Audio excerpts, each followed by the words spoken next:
Oke, buka yuk Amsal 6 ayat 12 sampai 15.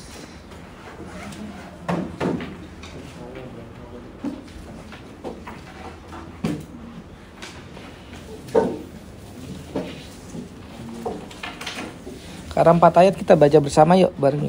Amsal 6 ayat 12 sampai 15. 1, 2, 3. Tak bergunalah dan jahatlah orang yang hidup dengan mulut serong, yang mengedipkan matanya, yang bermain kaki dan menunjuk-nunjuk dengan hari, yang hatinya mengandung tipu muslihat, yang senantiasa merencanakan kejahatan dan yang menimbulkan pertengkaran. Itulah sebabnya ia ditimpa kebinasaan dengan tiba-tiba, saat saja ia diremukan tanpa dapat dipulihkan lagi.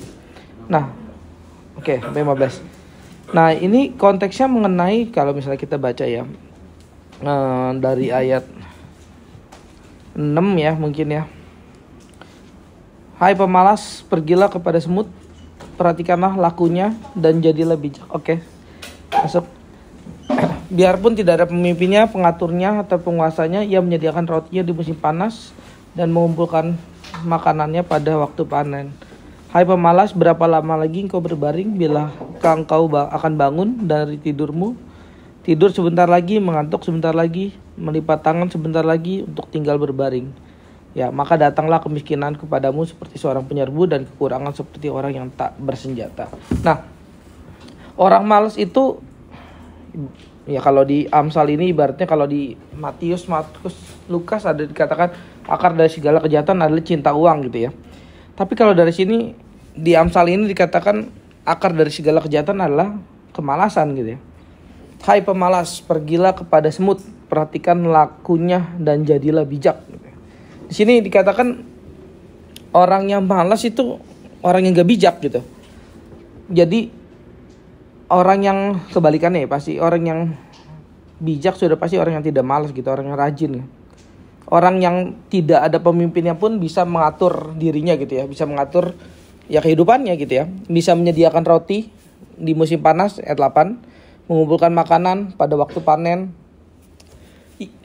Sederhananya orang apa ya? Orang nggak malas ya orang yang mau kerja gitu ya. Tapi orang malas adalah orang yang tidur, habis tidur berbaring, sebentar lagi tidur lagi, mengantuk sebentar lagi, melipat tangan sebentar lagi untuk tinggal berbaring gitu. Tidur di sini kalau di Alkitab dikatakan bukan apa ya? Ya betul tidur gitu. Tapi tidur di sini kaitannya dengan orang yang nggak kerja gitu. Kita bisa aja nggak tidur gitu ya. Kan kita sekarang kalian juga lagi nggak tidur pasti gitu. Tapi tidur di sini kaitannya contoh lah dengan sekolah gitu ya. Orang yang nggak belajar gitu. Kaitannya pemalas itu bukan orang yang nggak sekolah gitu. Ya sekolah mungkin gitu ya. Namanya diseret sama orang tua. Ayo sekolah gitu ya. Nggak mungkin udah bayar mahal masa nggak sekolah gitu ya. Tapi pemalas di sini kaitannya kalau mau pakai sekolah ya sama orang yang nggak belajar gitu, sama orang yang nggak merencanakan sesuatu dalam studinya, nggak ada perencanaan studi apapun dalam hidupnya gitu ya. Pokoknya saya mah TK, SD, SMP, SMA, nanti kuliah, terus ya S1, kalau bisa S2, nanti kalau mama papa masih punya uang, habis itu nikah dan mati gitu. Nah itu pemalas namanya, tidak ada perencanaan dalam hidupnya, tidak ada pengaturan di sini ya, tidak ada pengaturan.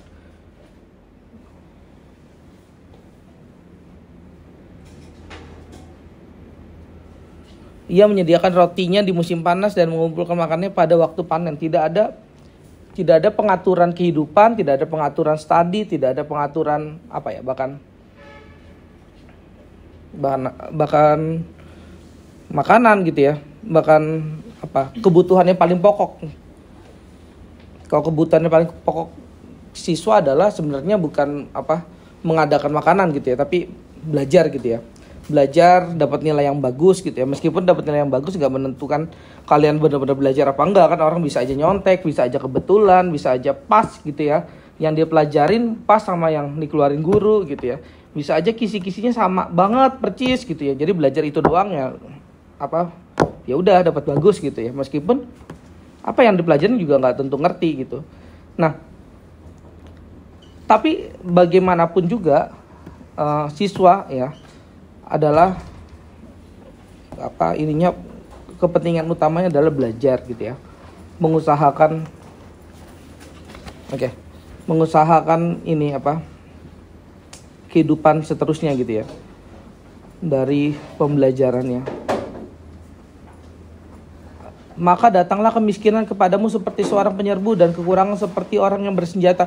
Jadi orang miskin kalau kata Amsal, salah siapa?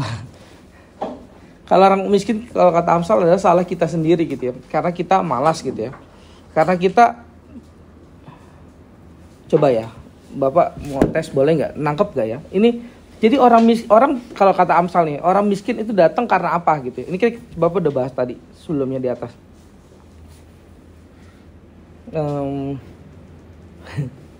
Dion coba. orang miskin itu karena apa gitu. Itu di atasnya sebenarnya banyak tadi karena itu gitu. Jadi karena apa?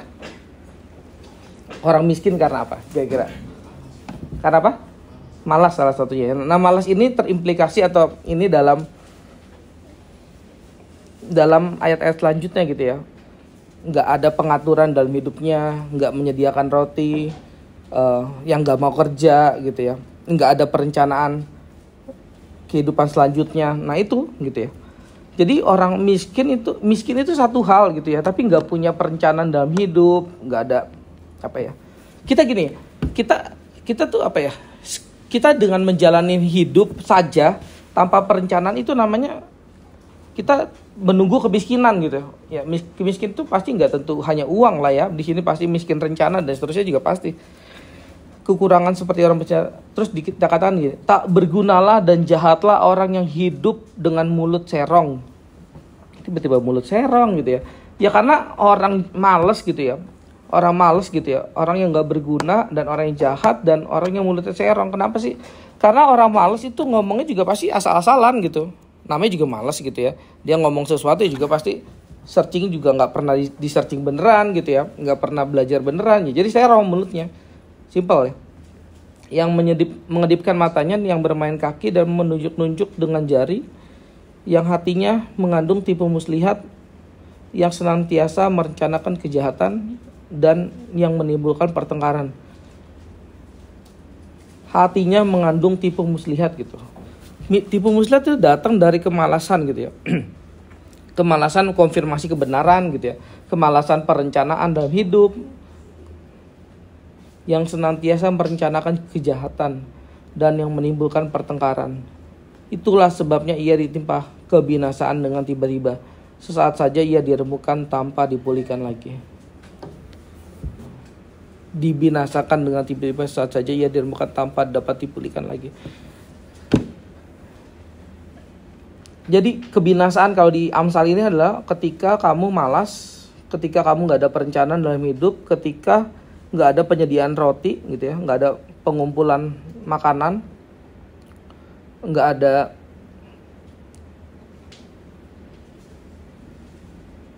ada kegunaan dalam hidup, maka kita binasa gitu ya. Jadi ada orang ngomong gini ya, maksudnya ini enak banget ya orang Kristen, ada orang Kristen gitu ya yang mungkin dalam hidup ini 70 tahun, 80 tahun atau misalnya dari kecil sampai umur 70 tahun, pas umur 70 tahun baru mau mati dia bertobat masuk surga. Enak banget ya kayak gitu ya. Oh sebenarnya nggak enak kayak gitu tau. Yang enak itu ketika kamu umur 7 tahun, bukan 70 tahun, 7 tahun kamu bertobat, kamu ikut Tuhan, kamu melayani Tuhan, hidup punya tujuan, hidup punya perencanaan, hidup hidup punya sesuatu yang dipertaruhkan gitu ya, pertaruhkan bagi Tuhan. Itu yang lebih enak daripada kamu nanti atau kamu melihat orang gitu ya yang nanti 70 tahun baru bertobat gitu. Itu kasihan banget sebenarnya. Orang yang selama itu dia diberikan waktu untuk bertobat bagi Tuhan gitu. Sesebentar itu dia melayani Tuhan gitu. Yang paling enak itu kamu waktu masih kecil ya. Dari kecil pelayanan di gereja, datang ke gereja, ngerti Alkitab, meskipun ya misalnya ya ada juga mungkin disesatkannya gitu ya, karena kita kan misal nggak semua dengerin apa pendeta itu betul ya gitu ya. Ya mungkin aja dulu kita pernah datang ke gereja yang sesat, terus ya kayaknya waktu itu salah deh yang diajarin, ya oke gitu ya, tapi kamu tetap baca Alkitab meskipun tadi pemahamannya serong, tapi kamu dipulihkan lagi pemahamannya, terus nanti jatuh lagi, berdosa lagi, misalnya malas gereja, tapi juga nanti dikembalikan oleh Tuhan, rajin gereja, mungkin tapi motivasinya salah, motivasinya pengen dapet cowok atau dapet cewek gitu ya. Gereja ceweknya pindah gereja, tapi nanti ditarik malas gereja lagi ya. Terus misalnya apa, contoh lah, Bapak juga dulu pernah malas gereja gitu, Bapak main basket tuh. Jadi waktu orang-orang ke gereja jam 6 pagi gitu ya, Bapak datang ke lapangan basket jam 6 pagi latihan gitu ya, sama kita walking gitu ya, kita walk out gitu. Kalau di situ walk out untuk badan rohani, kita di sini walk out untuk ini ya, badan gitu. Nah, udah datang lebih rajin, misal contoh main basket dan seterusnya, tapi ditarik lagi oleh Tuhan. Oh iya ya, saya sadar bahwa hidup ini nggak boleh begitu ya, nggak boleh hanya main basket aja, atau nggak boleh hanya jalan hidup ini di luar Tuhan gitu ya. Saya harus ke Tuhan lagi ya, ditarik oleh Tuhan lagi, sampai saudara nanti misalnya SMA kerja, saudara mulai males lah ke gereja, gini-gini doang, ngapain sih ke gereja, nggak ada gunanya ya gereja sebenarnya. Kalau cuma dengar khotbah, saya juga dari mobil setiap hari bisa dengar YouTube gitu ya, dan seterusnya. Akhirnya saudara males lagi ke gereja dan seterusnya. Saudara ditarik lagi ketika mau nikah gitu. Oh iya ya, saya kalau nggak ke gereja nanti nikahnya pakai gereja apa ya, bingung juga nanti kalau mau nikah gitu ya. Jadi saya harus datang ke gereja lokal yang nanti dia bisa adain pranikah buat saya, dan saya bisa nikah di situ, saya bisa ngundang teman-teman di situ gitu ya, dan seterusnya. Itu yang lebih indah gitu ya. Perjalanan hidup naik turun naik, jatuh, bertobat, dipulihkan, bertobat, dipulihkan, sampai sekarang ini. Itu yang lebih indah daripada nanti umur 70 tahun bertobat dan mati gitu ya. Itu perjalanan yang sangat sedih ya, maksudnya perjalanan yang sangat miskin banget gitu ya, perjalanan yang sangat malas gitu ya. Miskin banget orang yang tiba-tiba umur 70 tahun bertobat. Baru Bapak bukan ini ya, itu orang-orang itu ya udahlah kasihan banget, maksudnya kayak merendahkan mereka, enggak ya. Kalau emang dia dikasihnya adalah umur 70 tahun bertobat, ya udah gitu, terserah gitu ya, emang itu kehendak Tuhan, ya udah gitu. Tapi kita gitu ya, kita maksudnya jangan sirik sama mereka. Justru kita harusnya senang gitu ya. Di saat-saat ini saya bisa mendengar firman Tuhan, bisa bertobat. Ya mungkin tapi kehidupan saya serong, mulut saya serong gitu ya. Saya nggak ada perencanaan dalam hidup, tapi nanti dipulihkan oleh Tuhan setelah dengar firman ini. Iya ya, dalam hidup ini saya perlu perencanaan ya. Tapi rencananya apa ya? Saya nggak tahu ini rencana apa gitu ya. Ada pergumulan rencana, tapi ya juga paling besok juga ya lupa lagi gitu ya. Terus tapi besok ada firman lagi nih, datang lagi firman, terus bergumul lagi gitu. Nah itu perjalanan Kristen kayak gitu indah banget, indah gitu. Karena kamu kamu menggumuli iman Kristen gitu. Karena kamu ada firman yang datang kepada kamu bisa meresponinya, kamu dikasih tanggung jawab gitu. Daripada orang yang misalnya contoh tante atau om kamu yang sampai sekarang nggak ada pergumulan firman Tuhan, dia adalah pergumulan uang gitu ya. Dia adanya adalah bisnis saya gimana ini ya, bisnis saya udah mau bangkrut gitu ya. Nggak ada dia pergumulan kerohanian saya gimana ya sekarang ya, makin hancur, makin hari makin dengar firman Tuhan kok makin hancur ya. Nggak ada gitu, miskin banget gitu ya. Kalau kata Pak Stephen Tong ya, orang yang paling miskin di dunia ini adalah orang yang hanya punya uang. Hanya punya uang. Dan dia menggumulkan uang itu sendiri aja gitu ya. Putar di uangnya, anaknya, istrinya, suaminya gitu ya, adiknya, kakaknya, putar aja di situ gitu. Jalan hidupnya hanya di situ aja gitu ya. Nggak ada wilayah rohani gitu ya. Kalau kalian belajar filsafat gitu ya, manusia itu paling tinggi gitu ketika dia berefleksi gitu. Karena kalian bayangin ya, kita yang dalam tubuh ya segini gitu ya, bisa merefleksikan sesuatu yang begitu besar gitu ya. Kalau Albert Einstein bilang imagination gitu ya, akan bawa kamu ke segala tempat gitu. Jadi manusia itu paling tinggi ketika dia punya imajinasi, ketika dia bisa berefleksi, ketika dia bisa bergumul. Kalau kata orang Kristen, ketika ada pergumulan, manusia itu paling tinggi ketika dia ada pergumulan. Dan dia jatuh bangun. Mungkin kalian udah kelas 9 pikir, di sini ngapain ya? SMA dah, yaudah SMA di SKC aja, udah nggak usah pilih-pilih yang aneh-aneh, pokoknya udah SKC aja. Saya juga bingung nanti mau kemana gitu ya. Mungkin ada dari kalian juga yang, saya sebenarnya udah pengen pacaran nih, tapi nggak dibolehin mama papa, gimana ya? Tapi saya pengen, teman-teman saya udah pacaran, punya handphone, pacaran, saya nggak boleh gitu. Ada pergumulan gitu ya. Gimana ya? Nah ini kalian bergumul kayak gini tuh sesuatu yang indah gitu. Hal yang indah, hal yang boleh kita dapatkan. Kita bukan pemalas lah, gampangnya gitu. Kalau pemalas itu mengantuk sebentar lagi, tidur sebentar lagi, melipat tangan sebentar lagi, nggak ada pergumulan, nggak ada perencanaan, nggak ada pikiran yang perlu diselesaikan gitu. Tapi kita manusia yang harusnya ada pikiran yang perlu diselesaikan. Ujian-ujian kita gitu ya.